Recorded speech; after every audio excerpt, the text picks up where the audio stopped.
Take a little break from our standard subject. I want to talk a little bit about some interesting halachic aspects of the mitzvah of counting the HaOmer that we're in the middle of doing. And we know that the Torah itself says we are mechuyev to count days from the second day of Pesach until Shavuos. Every single night or every single day, so to speak, we count. And that is called the counting of the HaOmer. So there's a huge machlokas rishonim whether the mitzvah of counting the HaOmer bisman hazeh is a doraisa mitzvah or whether it's a drabanan mitzvah.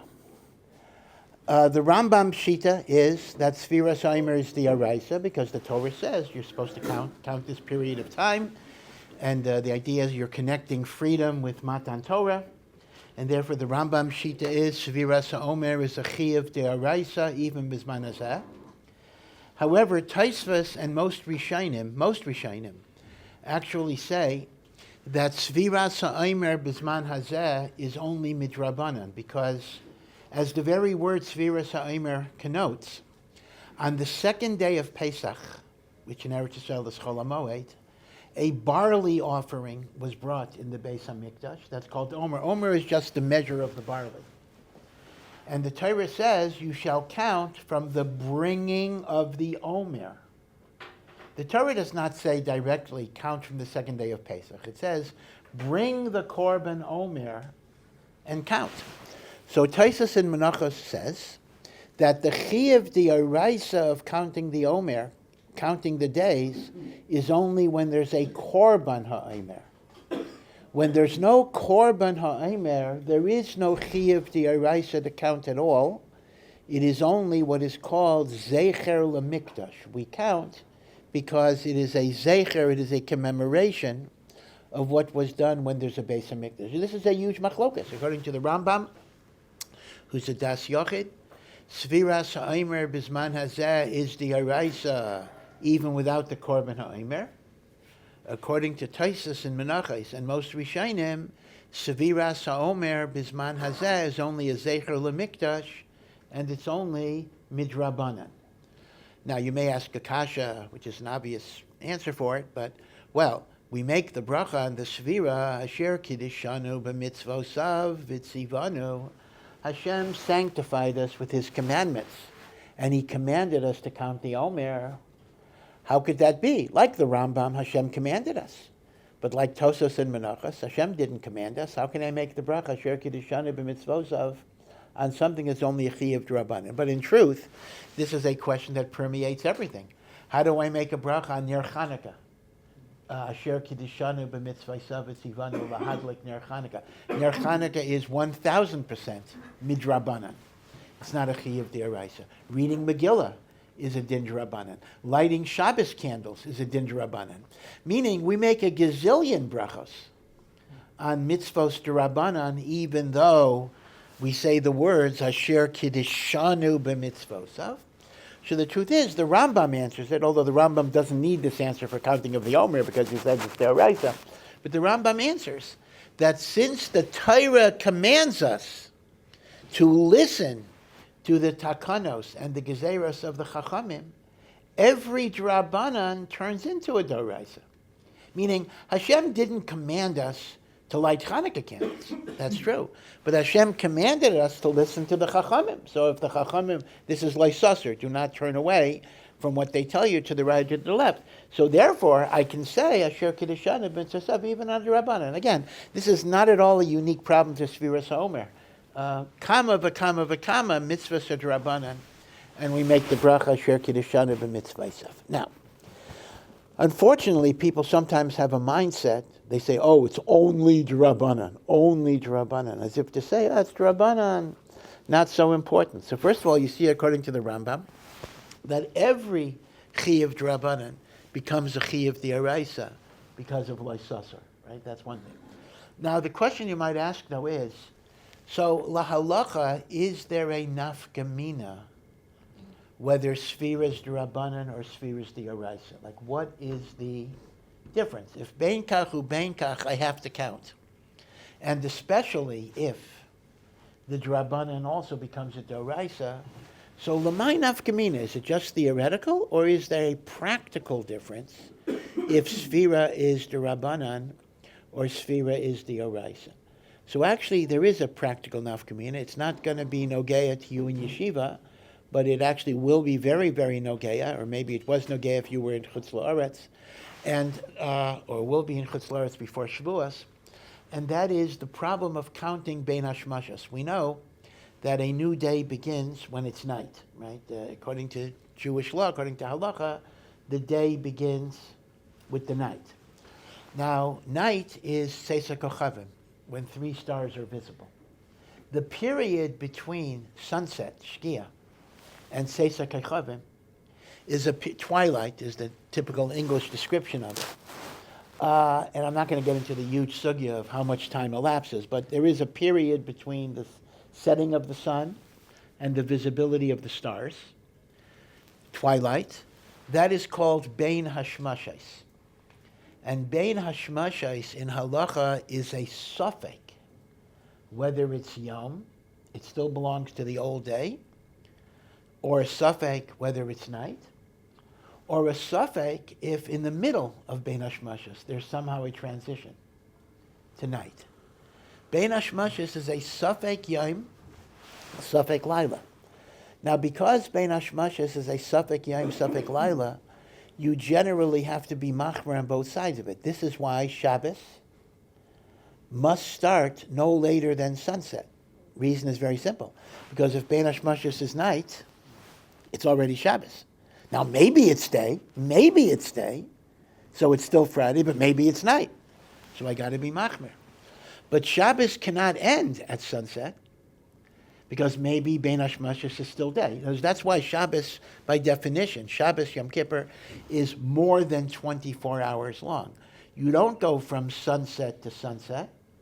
You have to go from sunset to Tzeisa Kochavim. Because the Bein Hashmashas of Friday afternoon, you must treat l'chumra as if it's night. And the Bein Hashmashas of Shabbos afternoon, you must treat l'chumra as if it's day, because maybe it's day. But einach inami, if you did malacha, let's say Bizman HaMikdash, after sunset, before Tzeis, you would not be chayav a korban chatas, because you didn't definitively sin. Although you would be chayav in Hashem Tova, okay. And similarly, if I did malacha, Bein Hashmashas Motzei Shabbos, I would not be chayav v'chatas. I would not be chayav misa, even if I would be warned by witnesses not to do the malacha. I would not be executed for that, because it's a suffix.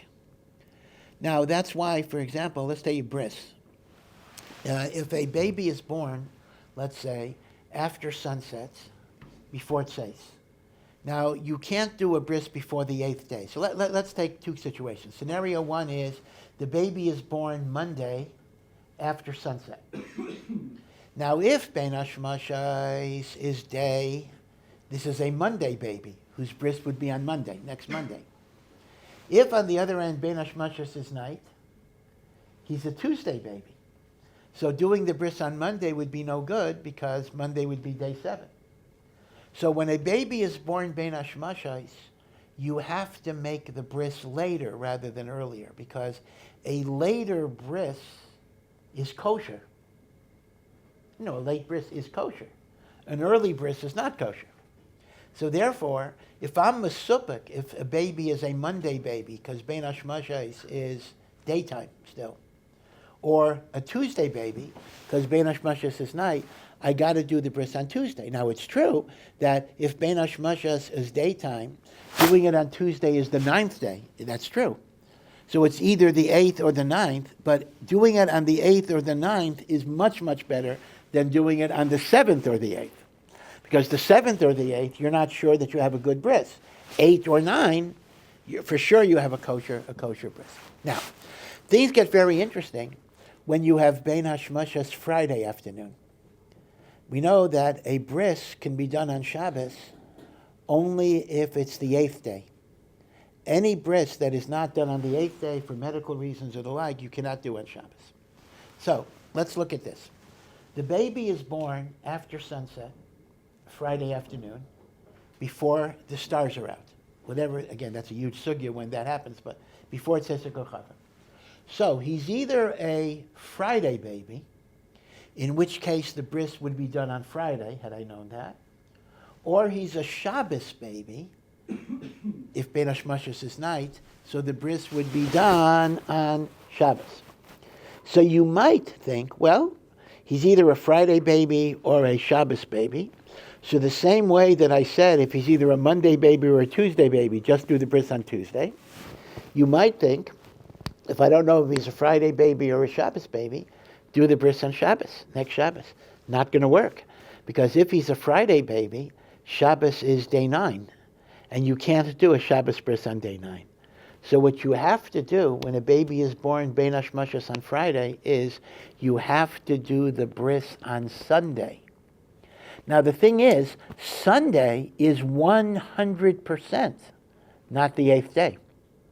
Sunday is either day 9, if the baby is a Shabbos baby, because Bein Hashmashas is night, or it's day 10, if the baby is a Friday baby. So for sure, you're losing out the special mitzvah of bris milah on the 8th day. For sure you're losing it out. It's not even a suffix.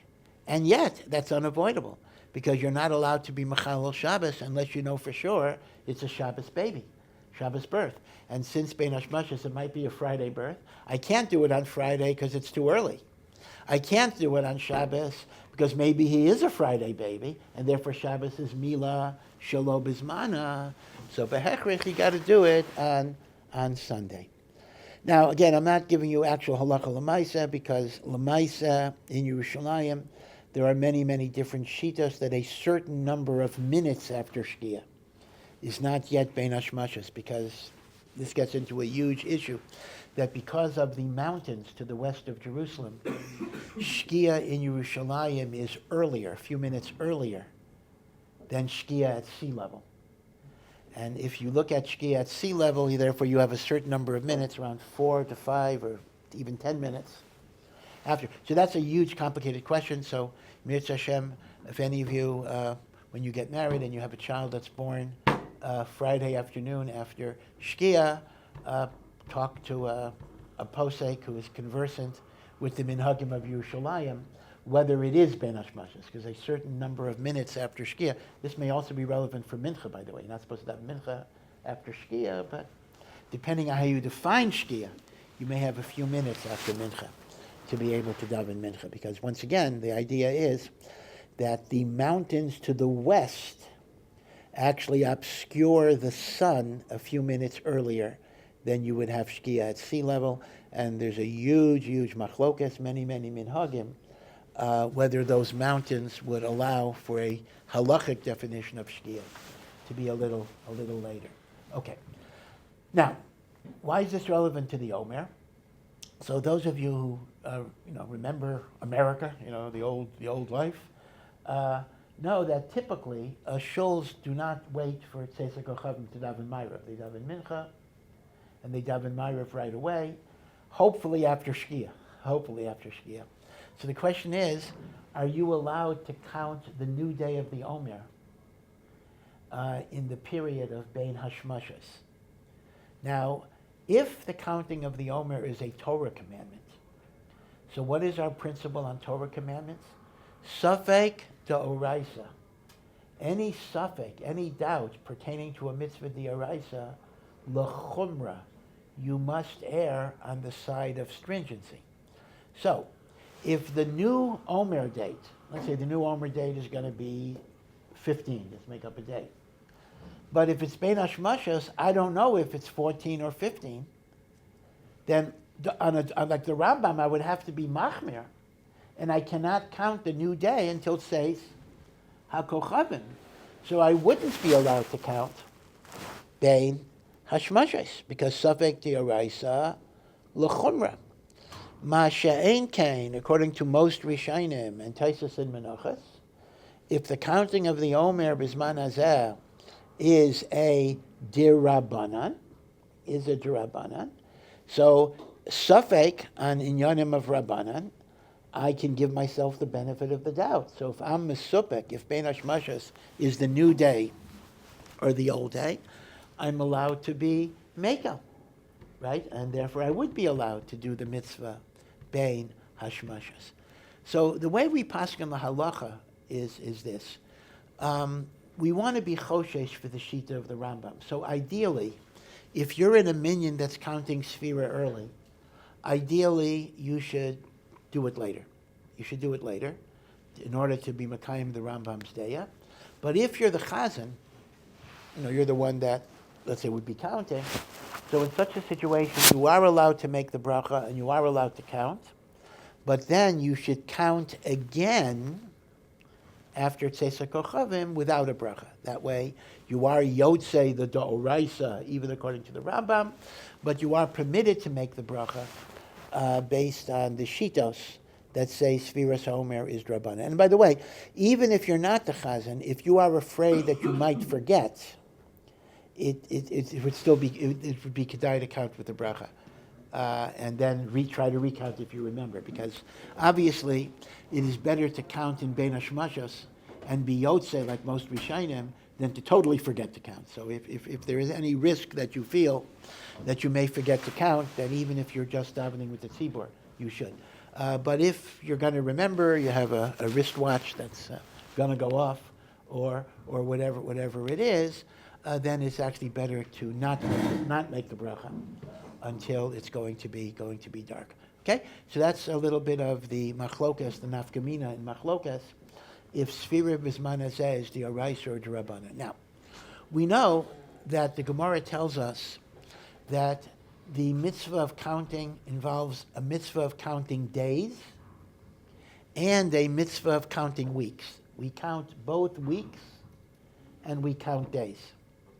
Because the Torah itself says, Usfartim lachem, right? Shiva Shabbosas, 7 weeks, and it says Chamishim Yom. So it says up to 50 days, actually it's 49 days, so up to day 50, and weeks. So that's why we count weeks and we count days. Now, it's interesting though that most Rishonim say that the chiyuv of counting weeks is not exactly the way we do it. Let's say, for example, when it was day 15 of the Omer. So what we said was, today is the 15th day of the Omer, in Hebrew, which is 2 weeks and 1 day. And on the 16th, we say 2 weeks and 2 days. According to most Rishonim, the mitzvah of counting weeks is only at the end of the weeks, not in the middle. Meaning to say, on day 7, you say, this is the 7th day, that is 1 week. On day 8, 9, 10, 11, 12, 13, you just say days. On day 14, you say week. In other words, according to most Rishonim, that's not our minhag, but according to most Rishonim, the mitzvah of counting weeks quite literally means at the end of each week, you count, which would mean you would only say Shavuos 7 times. 7, 14, 21, 28, 35, 42, 49. Right? You would not count weeks in the middle. So based on this, we have a very interesting Maisa with the Beis Halevi, an interesting psak of the Beis Halevi, Rav Chaim's father, the first Soloveitchik, who is the Rav of Brisk. Brisk, you might not think of it that way. Brisk was a large city, and Brisk was a cosmopolitan city, meaning there were actually Jews in Brisk who were not everybody in Brisk was a Brisker, so to speak. Menachem Begin came from Brisk. There are people who came from Brisk. He was traditional, but Brisk had many maskilim. Brisk had many intellectuals. Brisk had communists. Brisk had Zionists. Brisk had all sorts of people. And to be a Rav in Brisk was a little bit tough because you didn't have everybody that necessarily was on the same page with you. So when the Beis Halevi was interviewing, so to speak, I don't know if that's the right word, for the position, so some of the more modern Jews in town came to the meeting, and they said, we're a little concerned. You seem to be a rabbi who's kind of old-fashioned. You go with the old ways. We would like a rabbi that's a bit more innovative, a bit more creative, a rabbi who understands the idea of leniencies in halacha.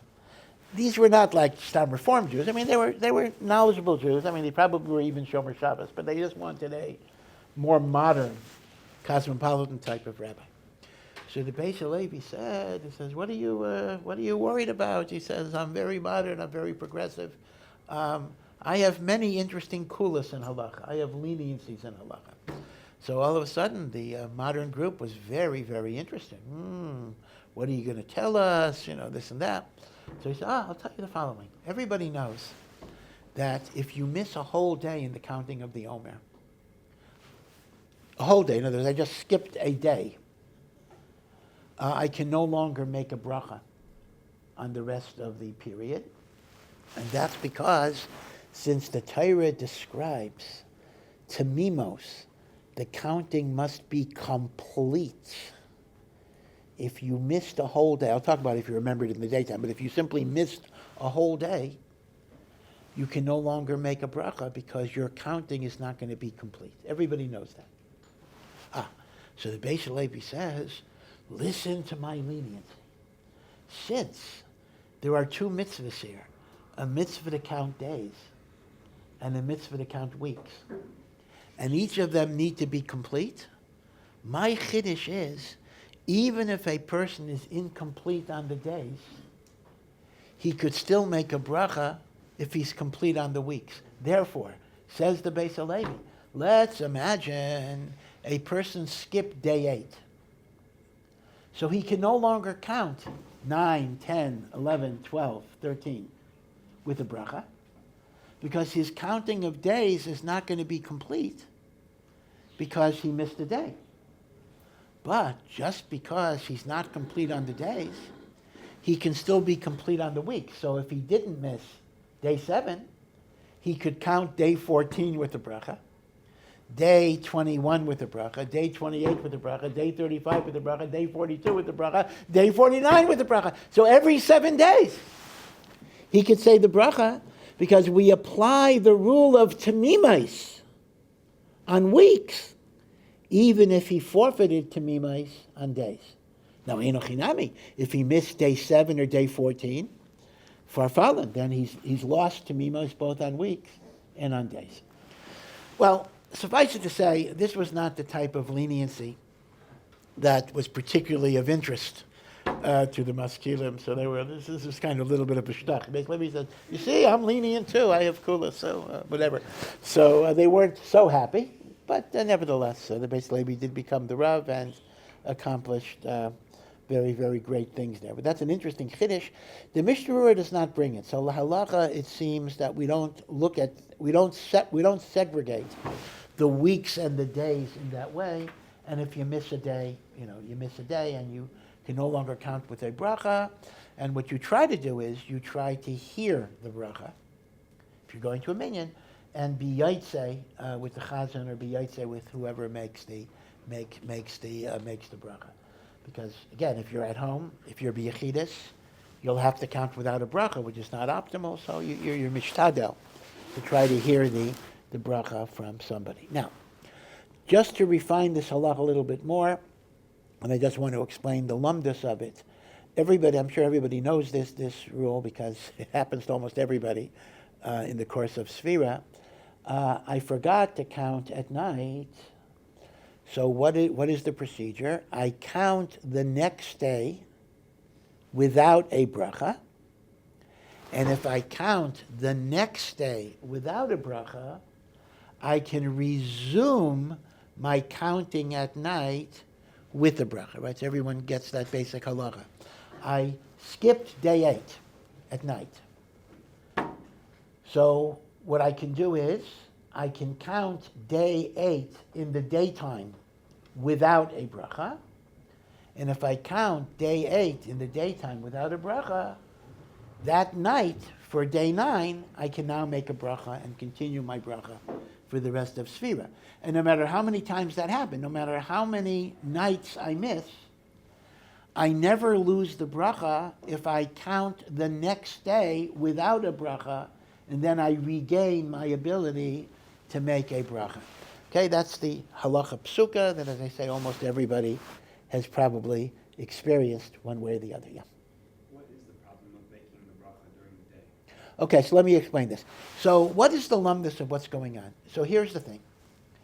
There are two different machloksim of Rishonim, two different machloksim, and we have to be machmer on both of them. Machlokis number one is whether counting in the day is a valid mitzvah at all. Because since the Torah requires complete, Tamimos might mean that you have to embrace the new day from the very beginning, which is the nightfall. Meaning, according to those Rishonim, counting in the day is worthless. Other Rishonim say counting in the day is fine. So because of that, we count in the day, but we don't make a bracha, because like the Rishonim that say Sefira in the day is not good, it would be a bracha levatala. So machlokas number one is Sefira biyom a valid Sefira?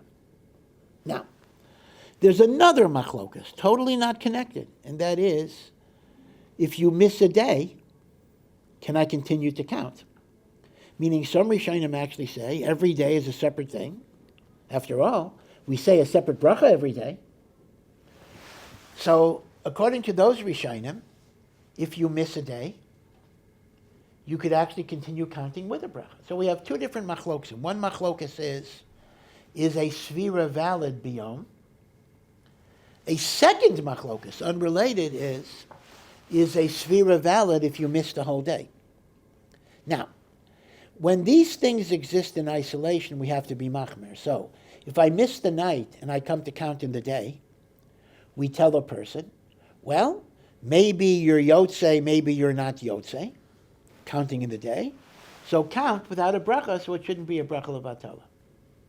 Now, similarly, if I missed a whole day, and my question is, should I continue counting? Our answer is, well, continue counting because maybe the halacha is, even if you missed a day, you could count. But don't make a bracha, because if you're not yotzei, it's a bracha levatala. So this explains why I never make a bracha during the day. And this also explains if I missed a whole day, I can't make the bracha on the further countings. But here is the chap. When I missed it at night and I counted without a bracha during the day, we apply the rule of sfeik sfeika. What is sfeik sfeika? Sfeik sfeika is the interesting concept of a double doubt. Meaning to say, even if it's a safek bracha in vain, you wouldn't make a bracha in vain be safek. And that's why you don't make a bracha during the day, because it's a safek bracha levatala. Yeah? And you don't make a bracha if you skip the whole day, because it's a safek bracha levatala. And you got to be machmir. But when you have a double doubt on a bracha levatala, you can even make the bracha. And here is how it works. I forgot to count day 8, or the night of the 8th.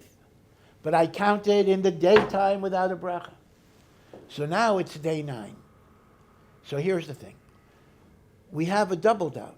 First of all, maybe I could count day 9 because efsher, the counting of day 8 was a valid counting, and I was yotzei. But maybe not.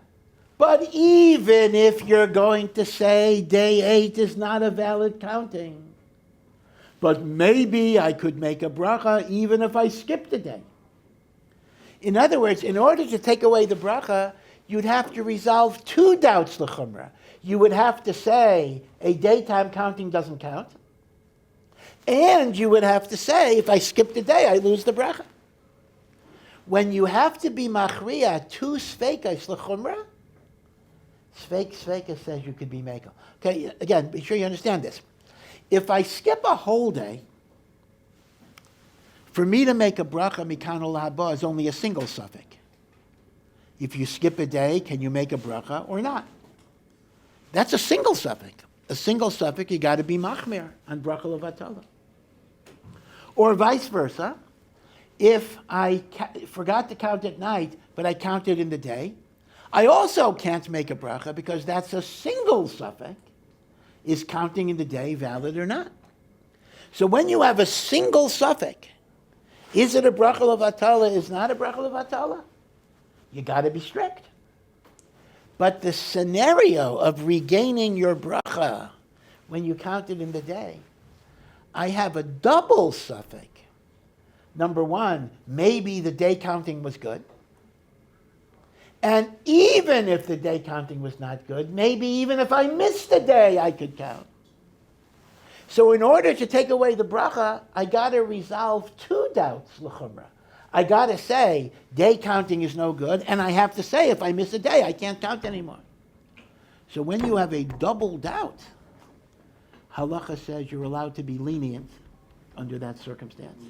And that is why you regain the bracha the following night, okay? So that's the idea. To make a bracha in the day is a suffix bracha levatala. To make a bracha if I missed a whole day is a suffix bracha levatala. But to make the bracha the next night, when I counted during the day without a bracha, that is what we call a sfeik sveika.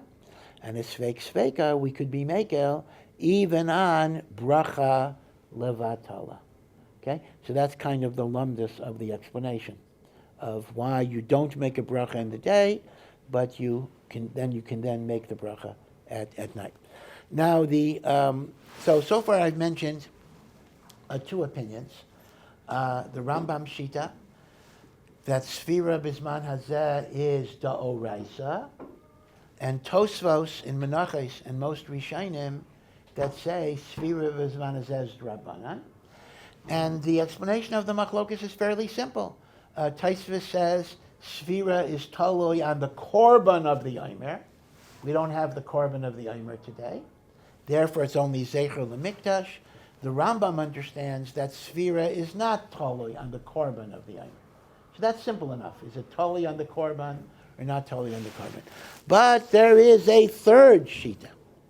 And this is the Shita of the enigmatic, in many ways, Rabbeinu Yerucham. Rabbeinu Yerucham, perhaps you've heard of him or not, was a Talmud of the Rosh. And Rabbeinu Yerucham is actually extremely important in Psak Halacha, the Torah, the Beis Yosef, and ultimately the Shulchan Aruch and the Ramah base many, many halachas on Rabbeinu Yerucham. Actually, there's some legends about Rabbeinu Yerucham that you're not supposed to. It's almost a little magical that it's considered to be a sakanas nefashos to republish his svarim. Okay, maybe I'll talk about that later. And when they came out recently with a new edition, the person had to write a whole hakdama why he was allowed to do it. Okay, be it as it may, Rabbeinu Yerucham says the following shita by the counting of the HaOmer. He says, he splits the difference. He says, the mitzvah to count days is a Torah mitzvah. The mitzvah to count weeks is only a Zecher L'Mikdash.